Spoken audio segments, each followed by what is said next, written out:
Tao đã làm rất tốt trong thời gian vừa qua, giữ giá thì căng, sử dụng công nghệ là Proof of Work và còn hay thường xuyên update fix lỗi nữa. Nhưng mà hiện tại đang có một thằng tân binh mới, đó chính là AI. Nó đang ấp ủ ước mơ trở thành hoàng tử công nghệ trong thời kỳ hoàng kim của AI trong web 3 này. Maybe.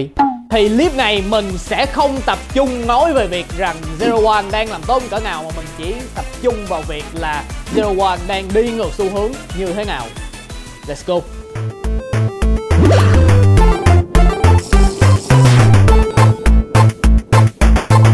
Điều đầu tiên mà mình muốn nói đến đó chính là một cái thiên kiến mà rất nhiều anh em mắc phải, ngay cả mình cũng vậy nha, đó chính là mere exposure bias, là anh em thiên kiến tin vào những thứ mà anh em thường được tiếp xúc nhiều nhất. Hiện tại rất là nhiều dự án sẽ được đánh giá là tốt, là xịn khi mà có cái tin là list Binance, nhưng mà thực tế nó không phải là như vậy nha. Vậy thực tế là gì? Thực tế là rất nhiều anh em retailer, trong đó có cả mình, là sẽ quan tâm đến cái việc là có list Binance hay không để mà lên đó xả, bởi vì Binance là cái nơi dồi dào thanh khoản, đúng không? Anh em có dám chắc là cái dự án mà anh em rót tiền vô khi mà có cái tin list Binance anh em không lên xả không? Thành thật với bản thân nha. Nhưng mà Zero One nó không chọn list Binance sau khi mà nó raise được IPO tầm 10 mấy triệu đô á. Thì lúc này nhiều anh em sẽ nói là không có tiền list thì nói ở đây, nhưng mà không phải, cái thực tế nó không phải như vậy. Nghĩa là họ chỉ cần một cái số tiền tầm khoảng 1,5 triệu đô thôi là họ đã có thể list Binance rồi. Nhưng mà DAI không lựa chọn làm điều này.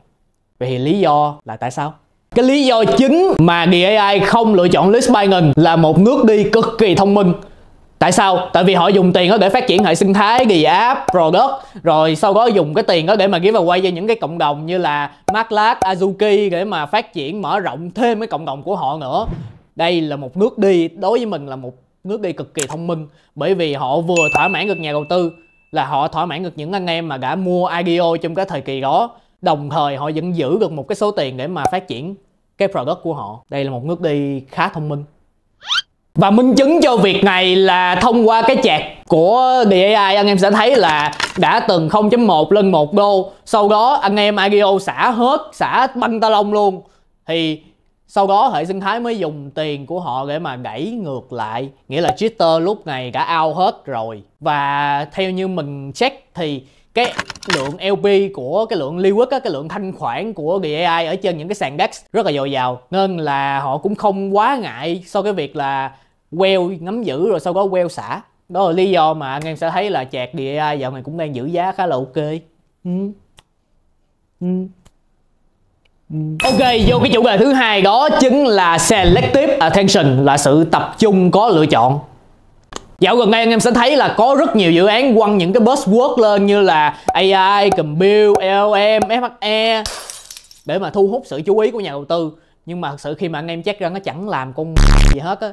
Đó là cái điều mà bọn mình đã nhắc đến rất nhiều lần, lặp đi lặp lại rất nhiều lần trong những cái video trước đây. Nhưng có một điểm đặc biệt là không phải thằng nào cũng vậy, và thằng đó ở đây chính là AI. Cypher chính là một cái vũ khí bí mật của Zero One. Và mình phải công nhận là Zero One họ đã có một cái nước đi cực kỳ thông minh, bởi vì thằng Cypher này sẽ là FHE EVM và nó sẽ là một cái sự combination hoàn hảo giữa AI, Debian, FHE, Science là Decentralized Science đó, với lại ML là Machine Learning. Thì tại sao mình lại nói như vậy? Nếu như mà anh em có theo dõi cái câu chuyện AI thì cái vấn đề privacy khá là quan trọng.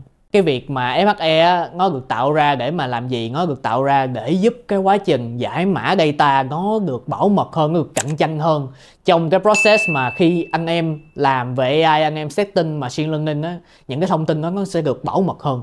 Để mình lấy một ví dụ cho anh em dễ hiểu. Data khi mà được đưa vào cái quá trình machine learning của AI là cái quá trình mà trước khi cái con đó nó được tiến hóa thành một con AI á, thì cái quá trình này, cái việc mà những cái data khi mà được đưa vô nó phải kiểm kê dữ liệu, thì cái quá trình này nó sẽ không được bảo mật cho lắm. FHE nó được sinh ra để mà nó giải quyết cái vấn đề bảo mật của cái này. Thì nếu như mà bây giờ anh em còn hỏi tôi cái FHE là cái gì á, thì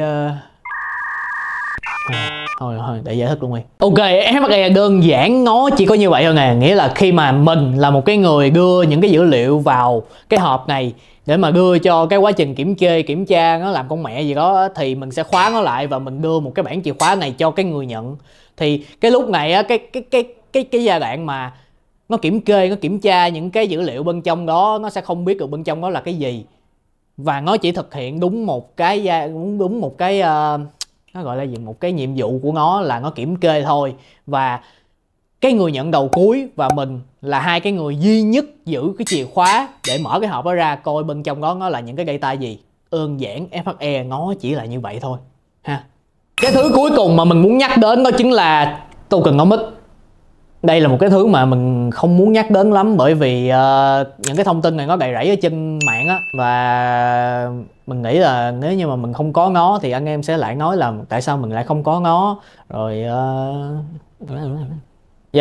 Nên là tokenomics. Ở cái meta hiện tại 10 con là hết 9 con là hàng của VC rồi, nên là khi anh em nhìn vào tokenomics á, anh em sẽ biết được rằng là cái lượng lớn token sẽ được phân bổ dành cho cái nhóm nào. Và Zero One họ đã có một cái nước đi khá là kiểu thích ứng với thị trường á, nghĩa là họ vừa thay đổi cái tokenomics của họ vào tháng 8 vừa rồi để mà hướng đến cái việc là grow lâu dài hơn, chứ không phải là kiểu lì lì rồi giữ nguyên cái tokenomics đó sau đó là list Binance để mà xả vô đầu. Right? Cũng make sense. Với cái việc tokenomics mới này, anh em chỉ cần quan tâm đến một cục duy nhất giùm mình, đó chính là Angel Round thôi. Thì anh em sẽ thấy khúc này hơi backfire đúng không? Tại vì video trước Thịnh nó có nói là Zero One họ không có nhận tiền của backer, nhưng mà giờ lòi câu ra cái cục Angel Round này nữa. Và đúng thực sự là như vậy, GAI họ không có nhận tiền của VC. Cái dòng Angel Round này thật sự là trước cả cái lúc án IDO luôn. Nghĩa là cái sell pressure hiện tại chủ yếu đến từ cái nhóm retailer ở Angel Round này. Thì trong cái tokenomics mới này anh em sẽ thấy là các nhóm còn lại là đến tận cuối tháng 3 năm sau nó mới bắt đầu vesting. Ở cái trường hợp bullish nhất là vào cuối tháng 3 năm sau, nó sẽ là ngay cái chân của uptrend. Thì lúc đó khi mà họ nhận token họ sẽ bắt đầu đẩy giá luôn. Đây là trường hợp bullish nhất. Nhớ nha, đây là trường hợp bullish nhất. Và mình nghe câu đó là trong team họ đang bàn rằng cái định giá hiện tại của DAI nó đang không đúng với target của team. Và anh em có để ý không, là những cái dự án AI khác so với DAI á, DAI nó vẫn đang khá là undervalue so với những thằng khác, giống như là tao hay là những con AI khác. Anh em để ý đi, sẽ thấy liền. Thêm một chút thông tin ngoài lề thì DAI đang partner với lại Google, Ether, Netmind, Near, Oasis.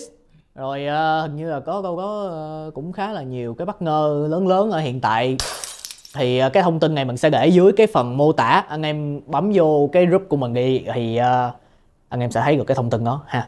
Và mình nhắc lại một lần nữa là IDO anh em đang xả hết rồi nên là mua đi. Giỡn nha, giỡn, cái khúc này giỡn nha bà. Mình vẫn muốn giữ nguyên cái bản chất của kênh AS9 này, đó chính là nói mọi thứ, nghe mọi chuyện. Thì đây là những cái thứ mà mình thấy được hay thì mình chia sẻ cho anh em thôi, chứ mình đâu có siêu. Trong cái bọt của mình đâu có AI đâu. Ê, tự nhiên khúc nó nói vậy chi trời. Và clip này mình sẽ không kêu gọi anh em like, share hay là làm mấy cái action khác, nhưng mà anh em làm đi, bởi vì đó chính là động lực rất lớn để cho anh em mình làm những cái video tiếp theo ha. Cảm ơn anh em.